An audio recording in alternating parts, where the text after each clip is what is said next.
اعوذ باللہ من الشیطان الرجیم بسم اللہ الرحمن الرحیم. خواتین و ساتھی، تصوف کے بارے میں جیسے میں نے عرض کیا تھا کہ یہ ایک ایسی جہت ہے جس کے مقاصد کچھ اور تھے، لیکن وقت کے ساتھ ساتھ جب اس میں کچھ غیر ذمہ دار لوگ شامل ہوئے تو اس نے کوئی اور رخ اختیار کر لیا. اس کا بنیادی مقصد تو یہی تھا کہ مسلمانوں کی تربیت اس انداز میں کر دی جائے کہ وہ شریعت پر عمل کرنا شروع کر دیں. جو ولایت کے اعلیٰ مقام تک پہنچے ان بزرگوں نے اللہ کے حکم کے مطابق اپنی ذمہ داری پوری کرتے ہوئے اسلام کو پھیلانے کی کوشش کی اور لوگ ان کے ارد گرد اکٹھے ہوئے. بعد میں انہی بزرگوں کے کردار سے متاثر ہو کے انہوں نے اسلام قبول کر لیا لوگوں نے، اور یہی وجہ ہے کہ انڈین سب کانٹیننٹ کے اندر اسلام جو پھیلا ہے اس میں بہت بڑا حصہ ہے ان اولیاء کرام کا جنہوں نے اپنی زندگیاں اسلام کے لیے وقف کر دی. تو یوں کہیے کہ اسلام میں تصوف نے ایک بڑا رول پلے کیا اللہ کے اس پیغام کو آگے پھیلانے کے لیے جو آپ صلی اللہ علیہ وسلم نے ہمیں دیا تھا. اس کے ساتھ ہی ساتھ معاشرے کے ٹھکرائے ہوئے لوگوں کو ان فقیروں نے اپنے گلے سے لگایا اور اپنے اخلاق کے ذریعے انہیں چور، ڈاکو اور اسی طرح کے دوسرے برائیوں میں ملوث لوگوں کو اپنے اخلاق اور اپنی محبت کے ذریعے سیدھی راہ دکھانے میں کامیاب ہوئے. فقیر کبھی بھی کسی ایسے انسان کو اپنے سے دور نہیں کرتا جو معاشرے کا ٹھکرایا ہوا ہو. ہمارے یہاں خاص طور پہ انڈین سب کانٹیننٹ میں جہاں ہندو کلچر کا غلبہ رہا ہے، یہ دستور رہا کہ ہم نے ایسے لوگ جو کردار کے اعلیٰ پیمانے پر پورے نہیں اترتے تھے انہیں دور کر دیتے ہیں. ہم لوگ معاشرہ انہیں اپنے سے دور کرتا ہے. لیکن یہ فقیر لوگ ہیں جو ایسے دھتکارے ہوئے لوگوں کو، رد کیے ہوئے لوگوں کو سینے سے لگاتے ہیں، انتہائی پیار اور محبت کا اظہار کرتے ہیں ان کے ساتھ، اور صرف اپنی محبت کے ذریعے انہیں راہ راست پر لے آتے ہیں. یہ جہت جتنی اعلی مقاصد لیے ہوئے تھی وہ چند ایک غیر ذمہ دار لوگوں کی وجہ سے بدنام ہوئی. اور علامہ اقبال جیسا شاعر جو کہ خود بھی ولی اللہ تھا، اس نے کہا کہ یہ بے عملی کی راہ ہے. یہ شاید اس لیے کہنا پڑا کہ خانقاہوں کا نظام جو بہت احتیاط اور تدبر کے ذریعے سے چاک آؤٹ کیا گیا تھا کہ وہاں آنے والا ہر شخص ایک مثالی انسان اور مسلمان بن سکے. ان خانقاہوں میں لوگوں کے نذرانوں پر پلنے لگے اور یوں بے عملی کی راہ اختیار کر لی. اور یہی چیز آہستہ آہستہ معاشرے کے دوسرے شعبوں میں بھی در آئی کہ ہم نے بجائے محنت کرنے کے وظائف اور تسبیحات پر انحصار ہمارا ہو گیا. اور سم اور دی ادر یہ انحصار وقت کے ساتھ ساتھ بڑھتا ہی چلا جا رہا ہے. آج وہ دور ہے کہ ہم میں سے بہت کم لوگ ایسے ہیں جو محنت پر انحصار کرتے ہوں. ہمارا تمام تزور وظائف اور تسبیحات اور دعاؤں پر ہے کہ ہم کسی دعا کرنے والے کے پاس چلے جائیں، اس سے دعا کرا لیں کہ اللہ ہمیں کامیاب کر دے، اور اس کے بعد ہم فارغ ہیں. میری جب بھی آپ سے گفتگو ہوئی میں نے کوشش کی کہ یہ بات آپ کی خدمت میں عرض کرتا رہوں بار بار کہ رب تعالیٰ بے عمل لوگوں کو پسند نہیں کرتا.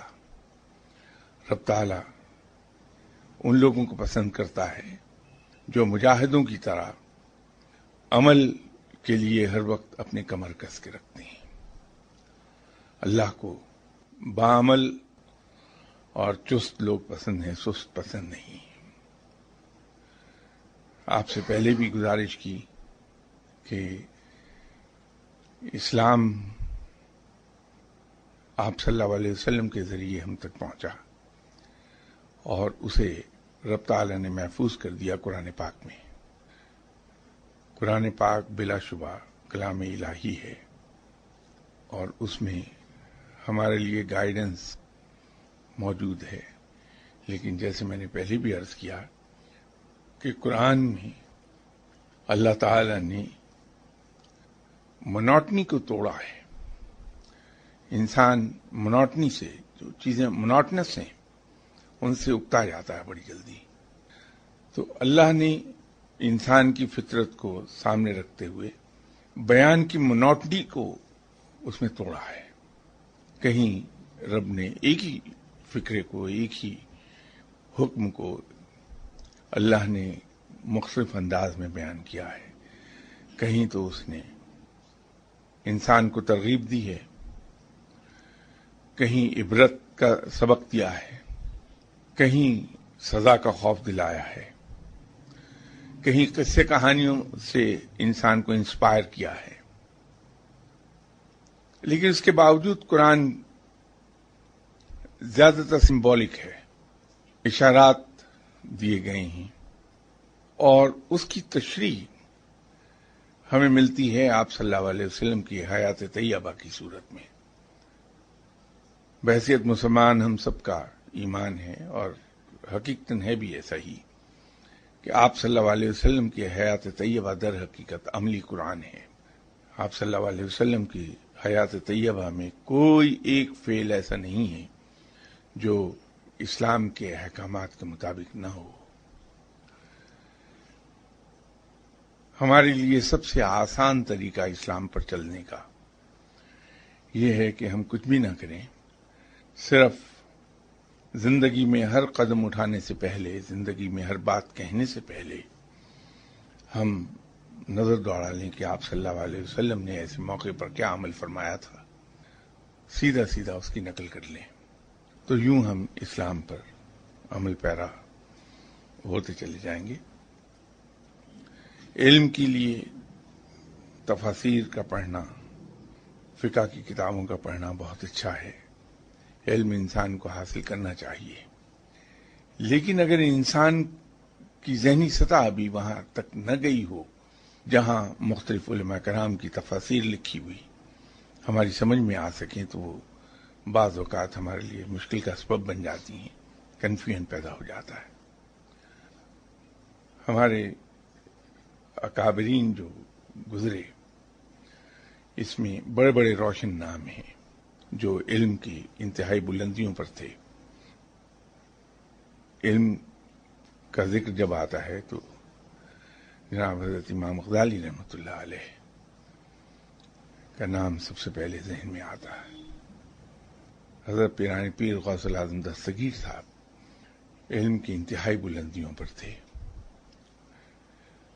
اگر مجھ جیسا شخص حضرت امام غزالی رحمۃ اللہ علیہ صاحب کی لکھی ہوئی تفسیر کو پڑھے یا ان کی کسی اور کتاب کو پڑھے تو وہ سمجھ میں میری نہیں آئے گی، کیونکہ میری بنیادیں وہ نہیں ہیں کہ میں اس مقام جہاں حضرت امام غزالی نے جس مقام سے لکھا ہے اس کتاب کو میں اسے سمجھ پاؤں. تو کنفیوژن پیدا ہو جائے گا. اسی طرح اگر میں حضرت امام ابو حنیفہ کو پڑھنے لگوں، حضرت امام احمد بن حنبل کو پڑھ لوں، امام شافعی کو پڑھوں، وہ میری سمجھ میں نہیں آئیں گے، کیونکہ میں علم کے اس مقام پر نہیں ہوں کہ جہاں چیزیں سمجھ آئیں. تو وہاں میں کنفیوز ہوتا رہوں گا. اس کنفیوژن سے بچنے کا بڑا آسان طریقہ ہے کہ آپ صلی اللہ علیہ وسلم کی حیات طیبہ تو سمجھ میں آتی ہے، اس میں کوئی دشوار کام نہیں ہے کہ میں یہ سمجھ سکوں کہ آپ صلی اللہ علیہ وسلم نے زندگی بھر کبھی جھوٹ نہیں بولا. قطعاً کوئی مشکل کام نہیں ہے. میرے لیے یہ سمجھنا بھی کوئی مشکل کام نہیں ہے کہ آپ صلی اللہ علیہ وسلم میں وعدے کے اتنے صادق تھے کہ ایک بار ایک شخص کا انتظار کرتے کرتے 3 دن ایک ہی پوائنٹ پر گزار دیے بیٹھے بیٹھے کہ وہ کہہ گیا تھا کہ یہاں انتظار کرو میں ابھی آتا ہوں، اور آپ نے فرمایا کہ میں انتظار کر رہا ہوں. اس وعدے کو پورا کرنے میں ایک ہی جگہ بیٹھے رہ گئے 3 دن. معاف کر دینی کہ جذبے کو سمجھنا قطعاً دشوار نہیں ہے کہ آپ صلی اللہ علیہ وسلم نے ان تمام لوگوں کو صدق دل سے وہیں اسی وقت معاف فرما دیا جب انہوں نے آپ کے ساتھ کوئی زیادتی کی. اہل طائف کے لیے دعا فرمائی ان کے پتھراؤ کے نتیجے میں. اور سب سے بڑی بات یہ ہے کہ جب مکہ میں داخل ہوئے فاتح کی حیثیت سے تو آپ صلی اللہ علیہ وسلم سر اتنا جھکاتے چلے گئے نیچے کہ حتیٰ کہ آپ کی ریش مبارک اونٹنی کی بیک کو ٹچ کرنے لگ گئی. یہ عاجزی اور انکساری اور درگزر کا یہ مقام ہے. اسے سمجھنا میرے لیے دشوار نہیں ہے. کسی شخص کو کبھی شرمندہ نہیں کیا سر محفل، کبھی کسی شخص کے عیب نہیں اچھالے ہیں. آپ صلی اللہ علیہ وسلم نے زندگی بھر کبھی اپنی زبان سے کوئی ایسا لفظ نہیں نکالا جس سے کسی شخص کی توہین ہو جائے، کسی شخص کا کوئی عیب کھل کر سامنے آ جائے، یا کسی شخص کے لیے شرمندگی کا باعث بن جائے کوئی بات. ایسی احتیاط فرماتے تھے آپ صلی اللہ علیہ وسلم. ان چیزوں کو سمجھنا میرے لیے کوئی دشوار نہیں، باوجود ان پڑھ ہونے کے، باوجود کم علم ہونے کے. انہیں سمجھنا کوئی دشوار کام نہیں ہے میرے لیے. آپ صلی اللہ علیہ وسلم عمر بھر خود فاقے کر کے دوسروں کو کھلاتے رہے ہیں. دوسروں کی ضروریات کا احساس اس طرح سے کیا کہ قرض لے کے دوسروں کی مدد کر دیتے رہے ہیں. یہ سمجھنا بھی میرے لیے کوئی دشوار کام نہیں ہے.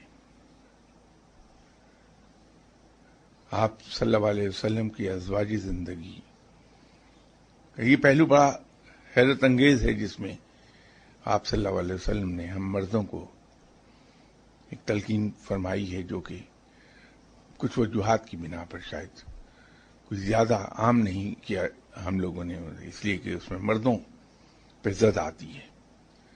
کہ آپ صلی اللہ علیہ وسلم نے یہ فرمایا کہ اپنی بیویوں کی کوتاہیوں، ان کی خطاؤں، ان کی تلخ بیانی، ان کی تندی مزاج، ان کے ہاتھوں ہونے والے نقصانات کو خندہ پیشانی سے برداشت کیا کرو. میرے لیے کوئی دشوار نہیں ہے سمجھنا کہ مجھے اپنی وائف کے ساتھ کیا سلوک کرنا چاہیے. محفل میں بیٹھ کے آپ صلی اللہ علیہ وسلم نے اپنے دکھوں اور اپنی مصیبتوں کا کبھی ذکر نہیں کیا. ہمیشہ خوش مزاجی کا مظاہرہ کیا ہے، باوجود زندگی کے دشوار ہونے کے خوش مزاجی کا مظاہرہ کیا. میرے لیے یہ بھی دشوار نہیں سمجھنا کہ مجھے محفل میں بیٹھ کے کس قسم کی گفتگو کرنی چاہیے.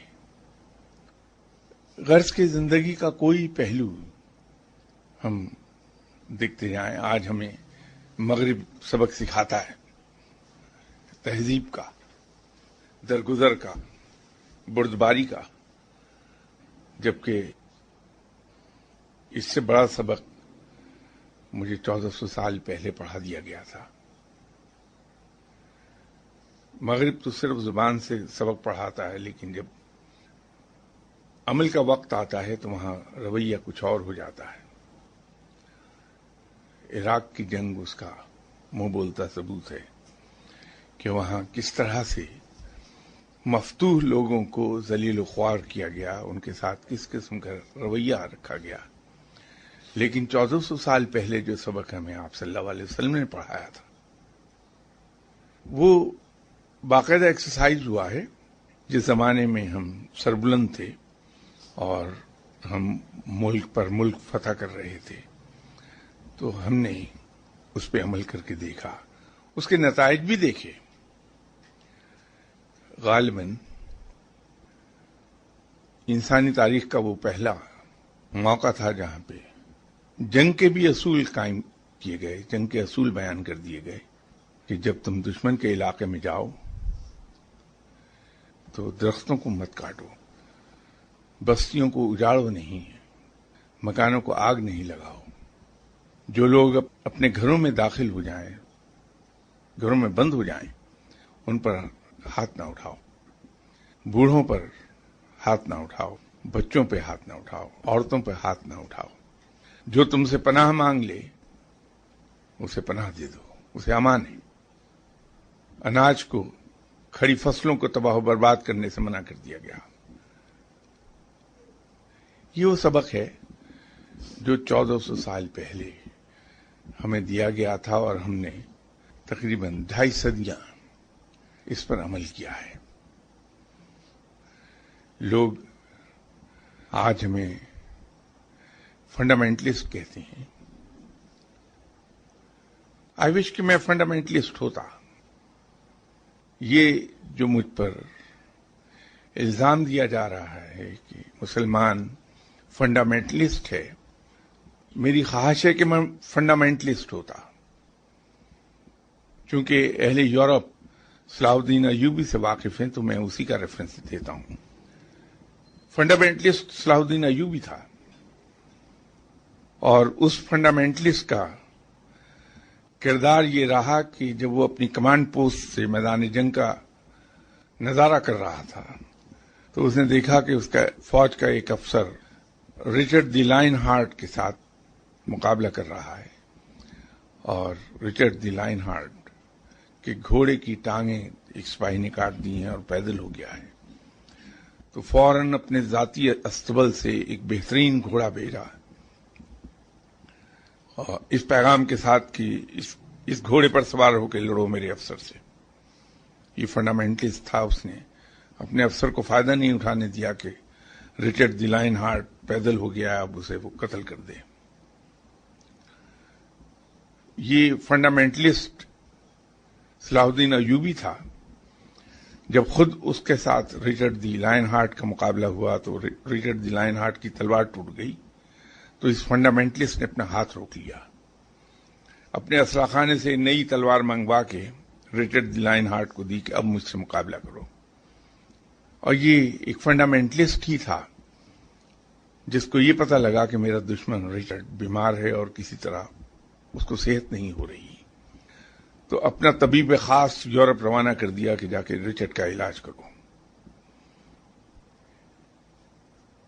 آئی وش کہ میں ایسا فنڈامنٹلسٹ ہوتا کہ میں اپنے دشمن کا علاج اپنے پرسنل فزیشین سے کروا سکتا، یا اپنے دشمن کے ساتھ میں اس کردار کا مظاہرہ کر سکتا جو صلاح الدین ایوبی نے کیا ہے.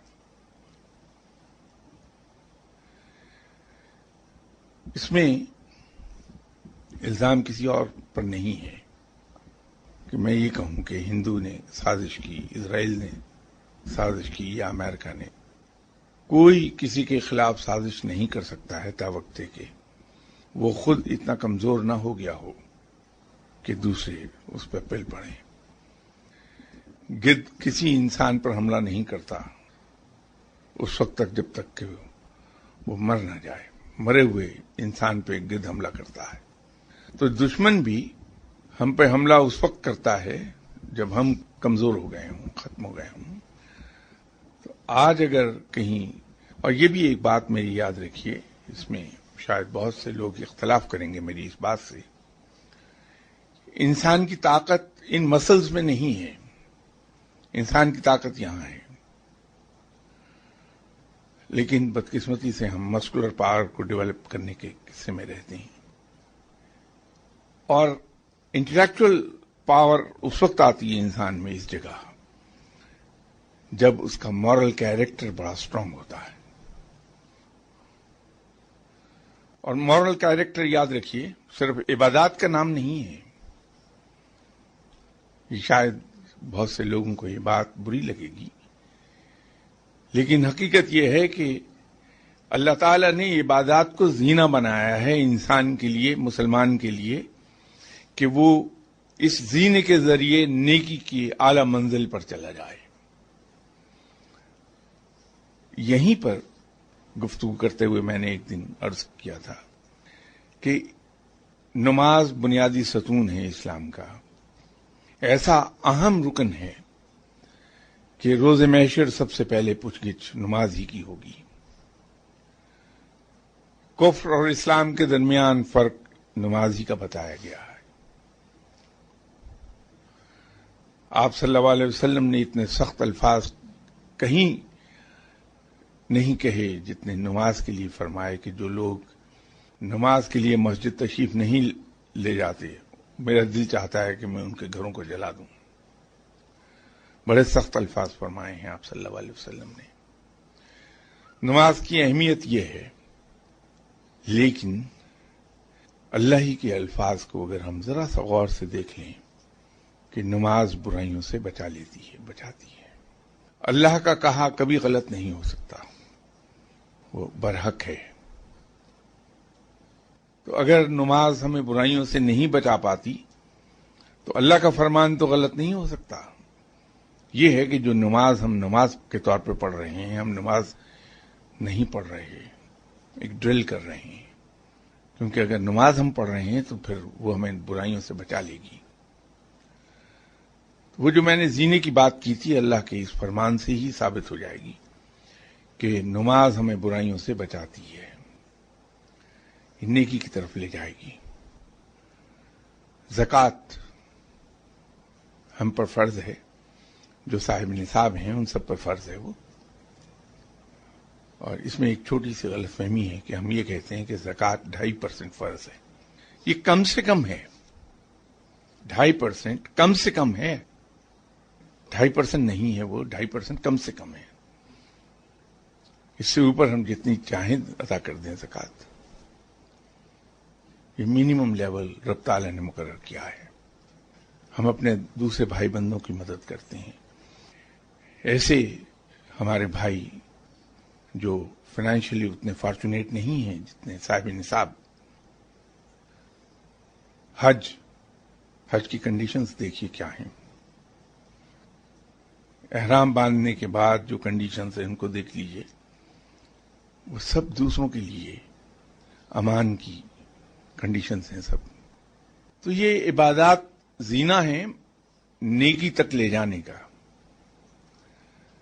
اور جب انسان انہیں کمبائن کر لیتا ہے، کیونکہ یہ دونوں چیزیں حقوق اللہ اور حقوق العباد دونوں کے دونوں ہم پر فرض ہیں، اور جب ہم ان دونوں کو ادا کرتے ہیں تو ہمیں مورل اسٹرینگتھ ملتی ہے۔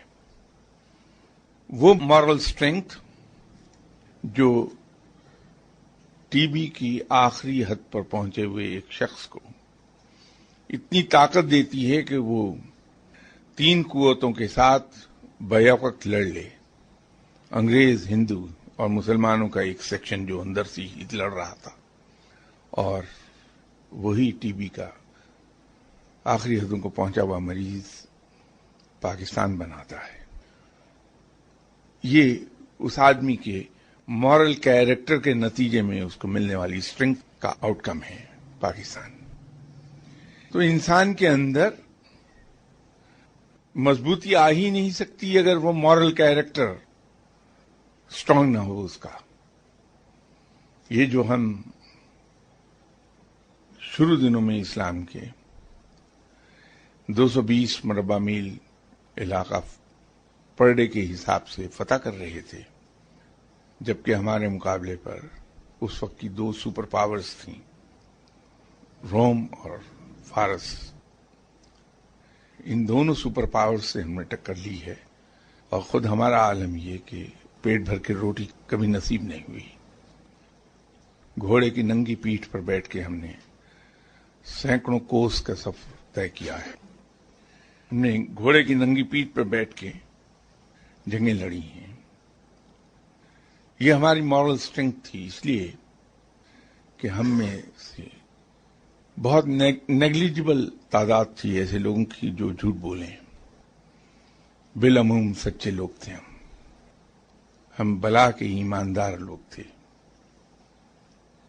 ہم اپنی عزت کی تو شاید اتنی پرواہ نہیں کرتے تھے، لیکن دشمن کی خواتین کی عزت کے محافظ بنے تھے ہم.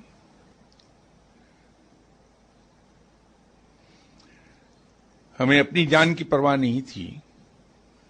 کہ وہ جو مشہور واقعہ ہے، یہ غالباً میں نے شاید کلاس 7 میں انگلش کی کتاب میں پڑھا تھا کہ ایک جنگ میں جب فتح ہو گئی مسلمانوں کو تو زخمیوں کو ایک جگہ اکٹھا کیا گیا، ایک لمبی قطار بن گئی، انہیں لٹایا گیا زمین پہ مرہم پٹی کے لیے.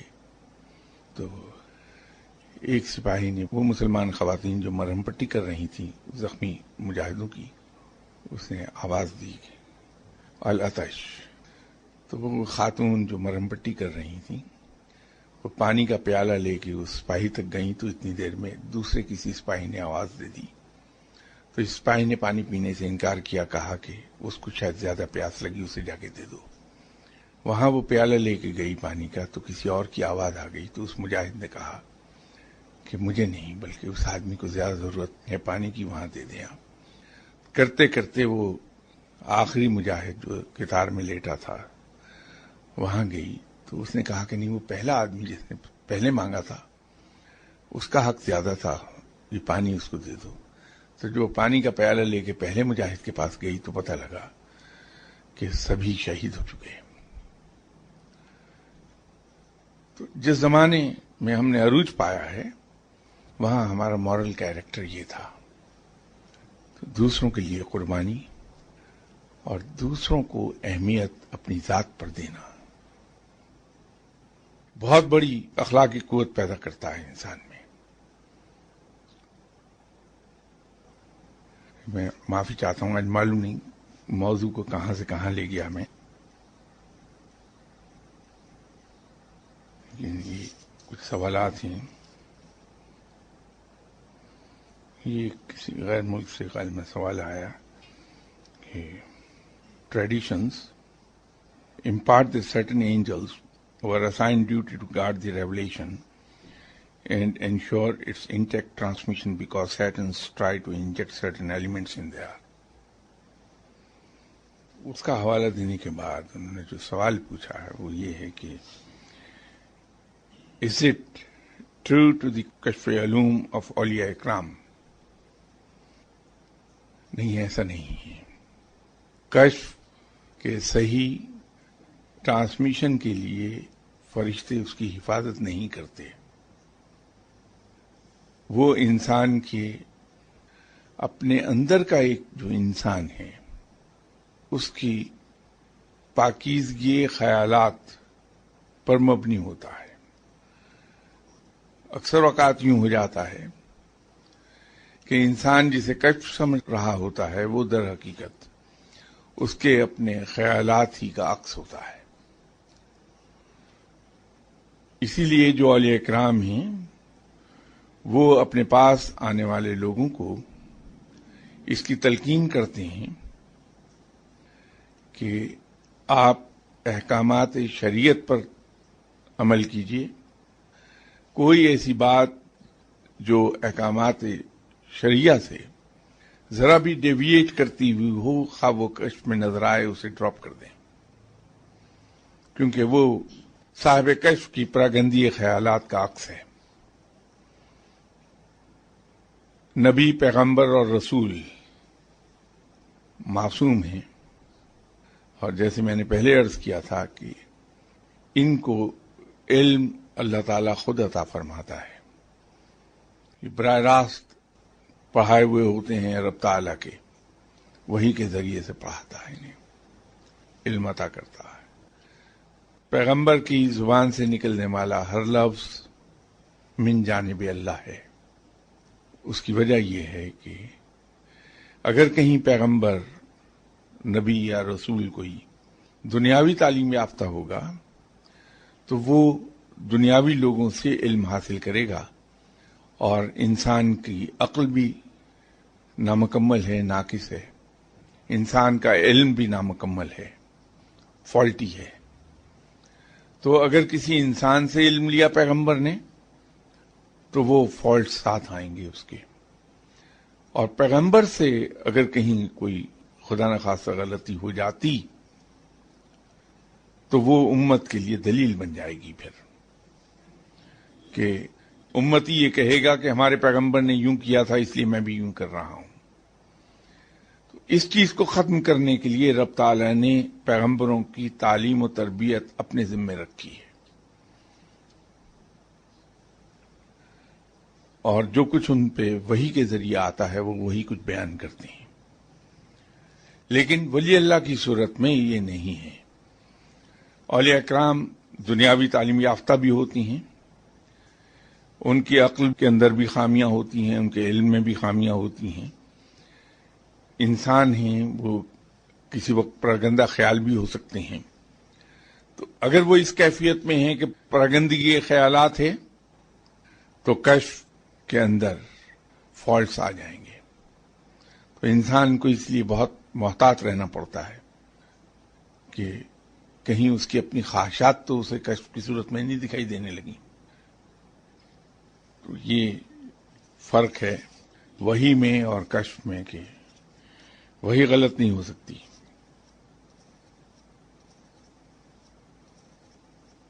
ایک اور کسی صاحب نے سوال پوچھا ہے کہ ہر 100 سال میں ایک مجدد آتا ہے، کیا اولیاء اکرام میں بھی کوئی مجدد ہوتے ہیں؟ صاحب مجدد بنتا ہی اولیاء اکرام میں سے ہے. جس طرح سے آئی جی پولیس ڈائریکٹلی کبھی نہیں آتا، وہ اے ایس پی بھرتی ہو کے درجہ بدرجہ ترقی کرتا ہوا آئی جی کے لیول تک پہنچتا اگر اس کے اندر صلاحیت موجود ہے تو. اسی طرح ولی اللہ ولایت کے سب سے نچلے درجے سے سٹارٹ لے گا، اخیار یا عمران دونوں ناموں سے پکارا جاتا ہے، اور وہاں سے وہ ترقی کرتا کرتا درجہ بدرجہ اوپر آتا چلا جائے گا. یہ اس کی اپنی تقویٰ اور پاکیزگی، عبادات اور نیکی، خلق خدا سے پیار، رب تعالی سے محبت، اس کے نتیجے میں اس کو یہ سب کچھ ملتا چلا جائے گا. تو وہ پھر مجدد عہدہ نہیں ہے، یاد رکھیے گا، یہ اسائنمنٹ ہے. دو چیزیں ہوتی ہیں، ایک رینک ہے جیسے لیفٹیننٹ جنرل ہے، اور دوسری اسائنمنٹ ہے وہ کور کمانڈر کی حیثیت سے کام کرتا ہے. ہر لیفٹیننٹ جنرل کور کمانڈر نہیں ہوتا، ہر افسر کو ایک ہی طرح کی اسائنمنٹس نہیں ملتی. یہ ایک اسائنمنٹ ہے کہ اسے مجدد کی اسائنمنٹ مل جائے. مجدد کا کام کیا ہے؟ یہ لفظ تجدید سے نکلا ہے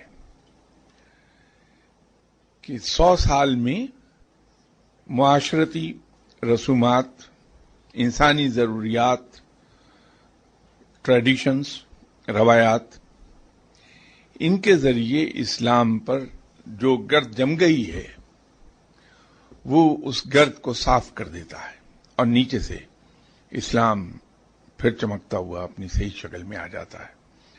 مثال کے لیے میں آپ کو ایک کوٹ کر دیتا ہوں کہ جناب حضرت مجدد الافسانی رحمۃ اللہ علیہ جب دنیا میں تشریف لائے تو یہ وہ دور تھا جب دین اکبری اپنے عروج پر تھا، اور اس نے خاصا فتنہ مچا دیا تھا کیونکہ شہنشاہ ہند نے اسے انٹروڈیوس کرایا تھا. تو بہت سے لوگ بھٹک گئے تھے. حضرت مجدد الافسانی نے آ کے اس فتنے کو ختم کیا تھا، اور اس طرح سے وہ ختم ہوا کہ اس کا نام و نشان باقی نہیں رہا. تو مجدد یہ کام کرتا ہے کہ جو ایسی چیزیں علائشیں جو شامل ہو گئی ہیں اسلام کے اندر، جس کو ہم بدعتیں کہہ سکتے ہیں، وہ ان چیزوں کو دور کر کے نئے سرے سے اپنی اوریجنل شکل میں اسے لے آتا ہے. انٹروڈیوس نہیں کراتا اسلام، یہ یاد رکھیے، وہ انٹروڈیوس ہو چکا ایک ہی بار، اس کو آپ صلی اللہ علیہ وسلم نے انٹروڈیوس کرا دیا، قرآن میں محفوظ ہے۔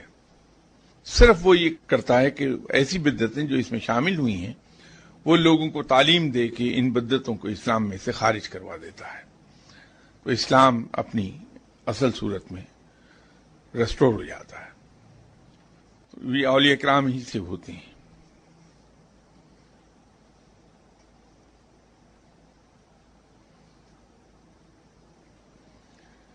انہی صاحب نے شاید دوسرا سوال بھی پوچھا ہے کہ اولیاء کرام کے احاطے سے کیا مراد ہوتی ہے اور احاطہ کیا ہوتا ہے، وضاحت کر دیجئے۔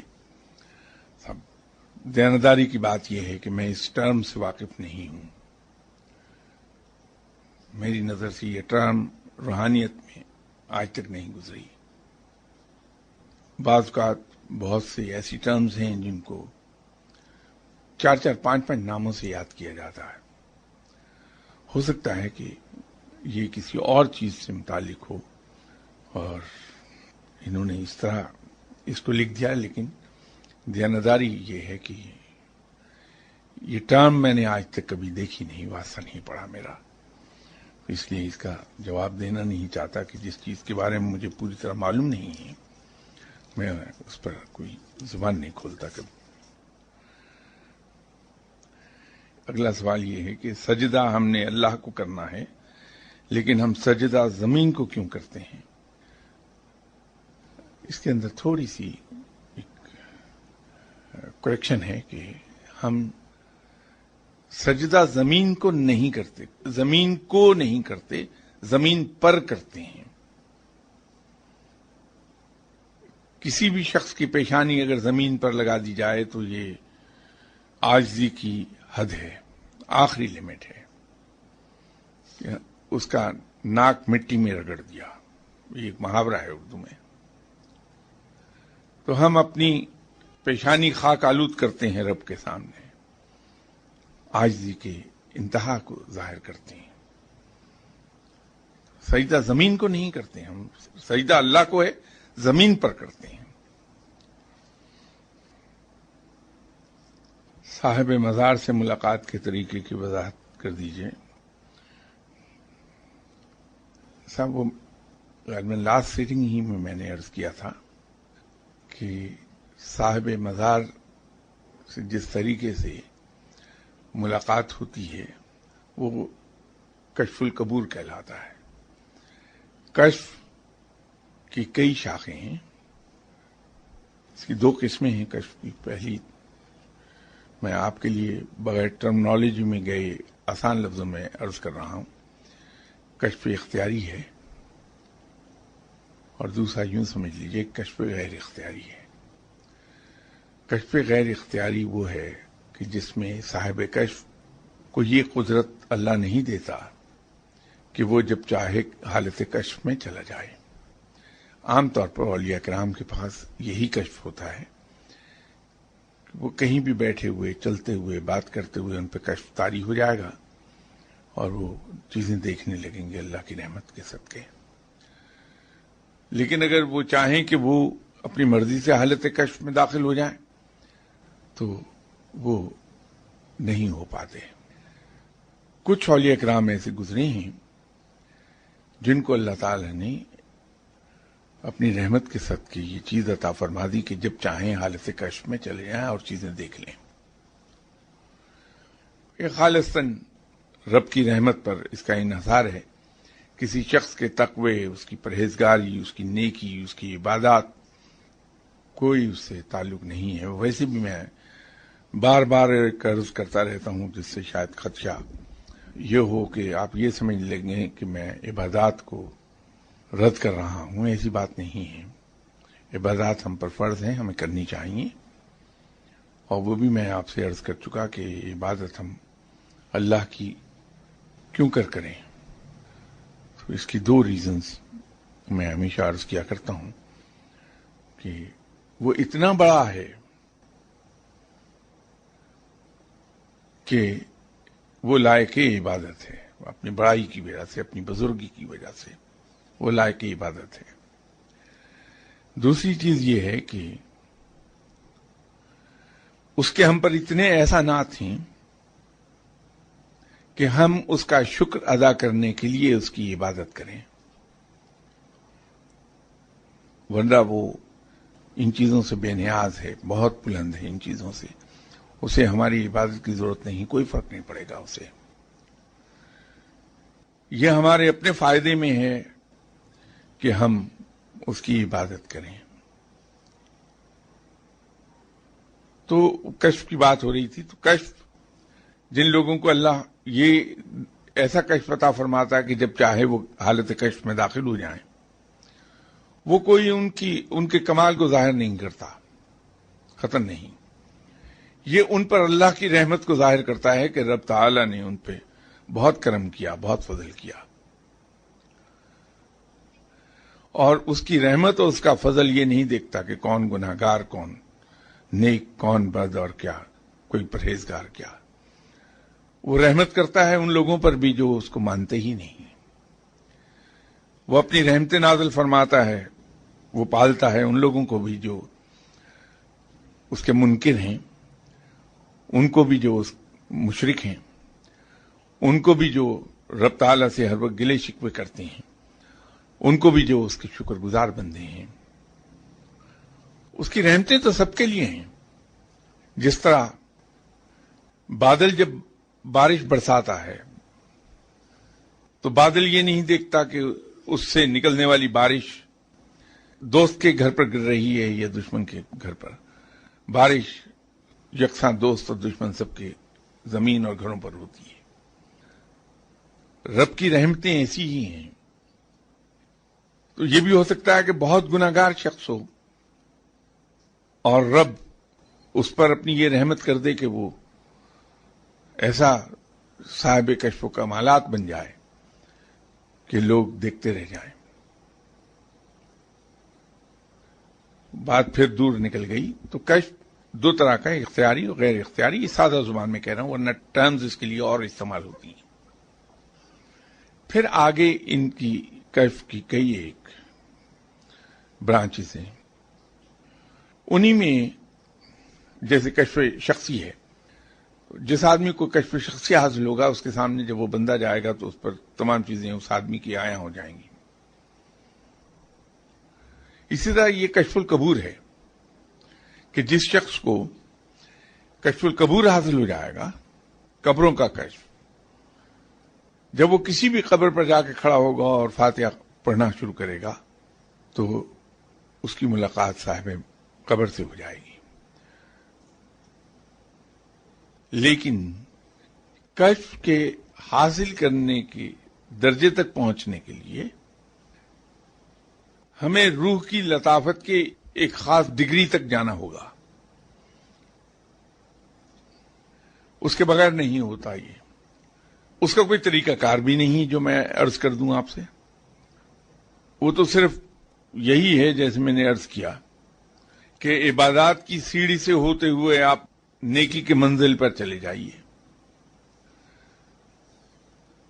خلق خدا سے پیار کرتے کرتے خالق کی محبت میں مبتلا ہو جائیے۔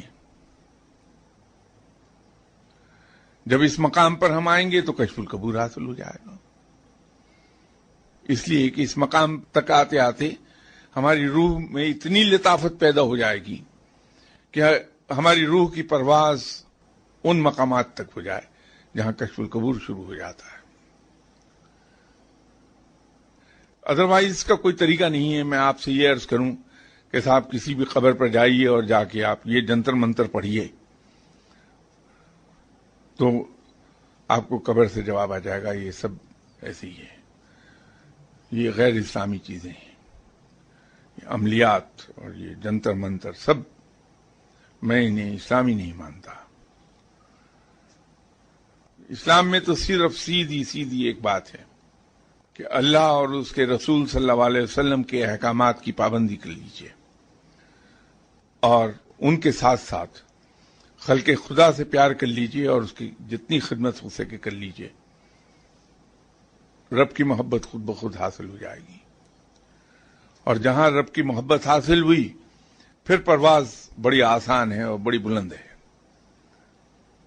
رب ایسے لوگوں کو بہت پیار کرتا ہے جو اس کے بندوں سے پیار کرتے ہیں. کوئی کشف القبور کا مجھے تو یہی ایک طریقہ پتا ہے، ادروائز مجھے کوئی کسی اور دوسرے طریقے کا علم نہیں ہے. انشاءاللہ تعالی بشرط زندگی نیکسٹ سنڈے ملاقات ہوتی ہے آپ سے.